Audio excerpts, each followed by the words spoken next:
Next SIT చేతికి సాంకేతిక ఆధారాలు. కన్జర్వేషన్ ఇన్నోవేషన్ ల్యాబ్స్ నుంచి యాక్సెస్ లాగ్స్, సెర్చ్ లాగ్స్ వివరాల సేకరణ. ఫోన్ ట్యాపింగ్ పైన డిఓటి నుంచి సైతం కీలక సమాచారం. స్పెషల్ ఇంటెలిజెన్స్ బ్రాంచ్ ఎస్ఐబిలో చట్టవిరుద్ధంగా సాగిన ఫోన్ ట్యాపింగ్ దందా పైన సాంకేతిక ఆధారాలు సేకరిస్తున్న ప్రత్యేక దర్యాప్తు బృందం సిట్కి కీలకమైన ఆధారాలు దొరికినాయట. కొద్ది రోజుల క్రితం హైదరాబాద్ కొండాపూర్లోని కన్జర్వెన్స్ ఇన్నోవేషన్ ల్యాబ్స్ కార్యాలయంలో తనిఖీ చేసిన సిట్ 3 సర్వర్లు, హార్డ్ డిస్క్లతో పాటుగా 5 మ్యాక్ మినీ డివైజ్లను జప్తు చేసిందట. మరి అక్కడ ఎందుకు జప్తు చేసిరు?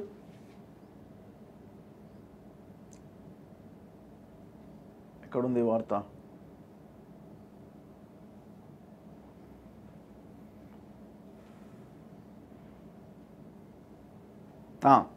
ఎస్ఐబిలో ఫోన్ ట్యాపింగ్ చేసేందుకు సాంకేతిక పరిజ్ఞానాన్ని ఈ సంస్థనే సమకూర్చిందట. ఫోన్ ట్యాపింగ్ చేయడానికి ఈ సంస్థ టోటల్ టెక్నికల్గా మొత్తం చూసుకున్నదట. దీంతో ఫోన్ ట్యాపింగ్కి సంబంధించిన యాక్సెస్ లాగ్స్, సెర్చ్ లాగ్స్ కోసం సంస్థ డైరెక్టర్ బూసి పాల్ రవికుమార్కు నోటీసులు ఇచ్చిన సిట్ ఆయన నుంచి సమాచారం సేకరించిందట. ఈ క్రమంలోనే ఫోన్ ట్యాపింగ్కి సంబంధించి కీలక ఆధారాలు లభ్యమైనట్టుగా తెలుస్తోంది. ఆయనతో మెజిస్ట్రేట్ ముందు 160 సిఆర్పిసి కింద 160 సిఆర్పిసి కింద వాంగ్మూలం ఇప్పించింది. ఆ సంస్థ సీనియర్ మేనేజర్ రాగి అనంతచారి, సాఫ్ట్వేర్ ఇంజనీర్ ఓలేటి సీతారామ శ్రీనివాసుల నుంచి సైతం వాంగ్మూలాలు సేకరించింది. ల్యాబ్స్లో జప్తు చేసిన పరికరాలను ఫోరెన్సిక్ ల్యాబ్కు తరలించి విశ్లేషించే పనిలో నిమగ్నమైంది. టెలికాం కంపెనీలకు నోటీసులు. సాధారణంగా సంఘ విద్రోహ శక్తులు, కరుడుగట్టిన నేరస్తుల ఫోన్లను ట్యాప్ చేసేందుకు మాత్రమే టెలికాం కంపెనీలు అనుమతిస్తూ ఉంటాయి. అందుకు రాష్ట్ర హోంశాఖ ముఖ్య కార్యదర్శి ఆమోదం తప్పనిసరి. అయితే ప్రభాకర్ రావు బృందం చట్టవిరుద్ధంగా బీఆర్ఎస్ రాజకీయ ప్రత్యర్థుల ఫోన్లను ట్యాప్ చేసినట్టుగా గుర్తించిన సిట్ దీనిపైన సాంకేతిక ఆధారాల సేకరణకు టెలికాం కంపెనీల నోడల్ అధికారులకు 91 సిఆర్పిసి నోటీసులు జారీ చేసింది.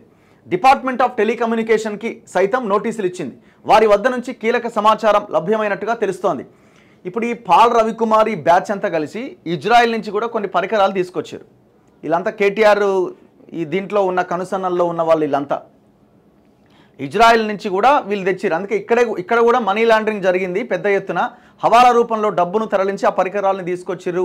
ఈ డబ్బులు ఎక్కడి నుంచి తీసుకుపోయారు అన్నది కూడా ఒక క్వశ్చన్ మార్క్ ఉన్నది. సో దాని మీద కూడా చర్చ, అది మన ఇన్వెస్టిగేషన్ నడుస్తూ ఉన్నది.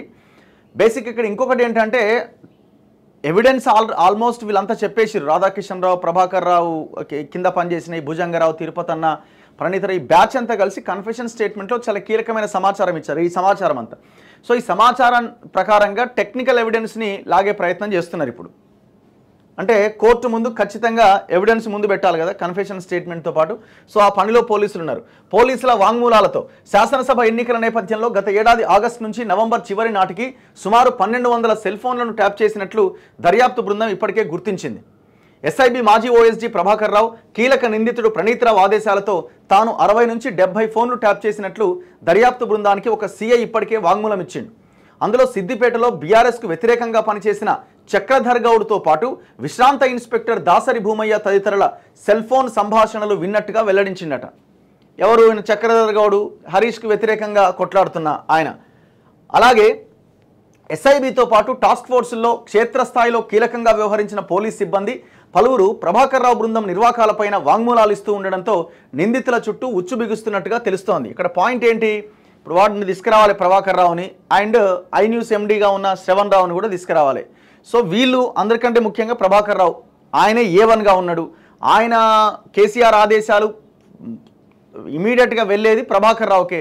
ప్రభాకర్ రావు దీన్ని ఎగ్జిక్యూట్ చేయడానికి రాధాకిషన్ రావుకి చెప్తాడు. రాధాకిషన్ రావు ప్రణీత్ రావు టీంకి చెప్తాడు. ప్రణీత్ రావు టీం ద్వారా వచ్చే సమాచారం మళ్ళీ రాధాకిషన్కి, ప్రభాకర్ రావుకి చేరుతుంది. సో వాళ్ళు ఆ ప్లాన్ ఎగ్జిక్యూట్ చేస్తారు. రాధాకిషన్ మళ్ళీ ఇంకొక తిరుపతి అన్న, భుజంగరావు ఇట్లా ఒక టీంని ఏర్పాటు చేసుకుని వాళ్ళని డిప్యూట్ చేసి ఎక్కడైతే డబ్బులు తరలిస్తున్నారో, ఎక్కడైతే ఇంకేదైనా జరుగుతున్నదో అక్కడికి ఒక టీంని పంపించి వాళ్ళని దిగ్బంధనం చేస్తాడు. సో ఇది వీళ్ళు చేసిన ప్లాన్ అన్నమాట. సో ఈ ఫోన్లు ట్యాప్ చేయడానికి వీళ్ళు ఈ పాల్ రవికుమార్ ఈ బ్యాచ్ అంతా కలిసి విదేశాల నుంచి కొన్ని పరికరాలు తెప్పించి ఈ వ్యవహారాన్ని నడిపించినారు. ఈ టెక్నికల్ ఎవిడెన్స్ కోసమే వీళ్ళు ప్రయత్నం చేస్తున్నారు. దాంతోపాటు ఇక్కడ మొత్తం సేవ్ అయినటువంటి హార్డ్ డిస్క్లో ఉన్నటువంటి ఇన్ఫర్మేషన్ మొత్తాన్ని కూడా తీసుకుపోయి మూసీ నదిలో ఎత్తేసారు, కట్టర్లతో కట్ చేసి.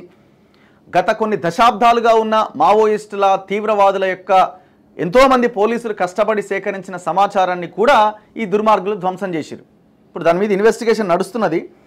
ఒక్క ఫోన్ ట్యాపింగ్ అన్న అంశం మీదనే ఇప్పటివరకు కొంత విచారణ ఒక లైన్లో జరుగుతుందని అయితే నాకు అనిపిస్తుంది. కాళేశ్వరం విచారణ అది పెద్ద బోగస్గానే కనబడుతున్నది. పెద్దగా దాంట్లో ఏమో తేలుస్తారనో లేకపోతే ఇంకెవరినో రికవరీ చేస్తారని అయితే నాకు అనిపిస్తలేదు. సో ఈ ఫోన్ ట్యాపింగ్ అన్న అంశము ఇది దేశద్రోహానికి సంబంధించిన సమస్య. అండ్ ఇంకొక ప్రధానమైన పాయింట్ ఏంటంటే హైకోర్టు ఇనిషియేట్ తీసుకొని సుమోటోగా కేసు నమోదు చేసింది. హైకోర్టు జడ్జి శరత్ ఫోన్ కూడా మేము ట్యాప్ చేసినామని ఒక పోలీస్ ఆఫీసర్ తన వాంగ్మూలంలో చెప్పడం జరిగింది. దీంతో హైకోర్టు ఈ కేసును తీసుకొని మరి హైకోర్టు ఇది ఎప్పుడో విచారణ వాయిదా వేసింది. సో మరి సిబిఐకి ఇస్తుందా హైకోర్టు? ఎందుకంటే సిబిఐ ఎంటర్ కావాలంటే అయితే కోర్టు అయినా ఇనిషియేట్ తీసుకొని సిబిఐకి అప్పగించాలి, లేదు రాష్ట్ర ప్రభుత్వం అయినా ఇవ్వాలి. రాష్ట్ర ప్రభుత్వం మేము ఇవ్వము, సో మేమే విచారణ చేస్తామని సిట్ ఏర్పాటు చేసి కొంత దర్యాప్తుని ముందుకు తీసుకెళ్లే ప్రయత్నం చేస్తుంది పర్టికులర్ కేసులో.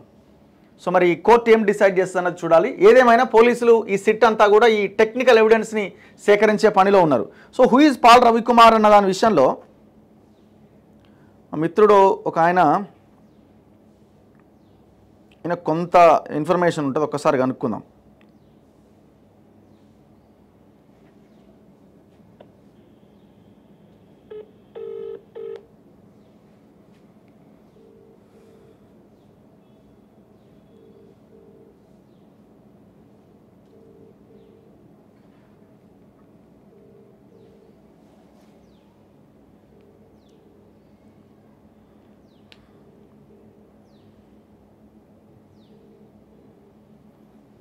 ఫోన్ ఎత్తట్లే.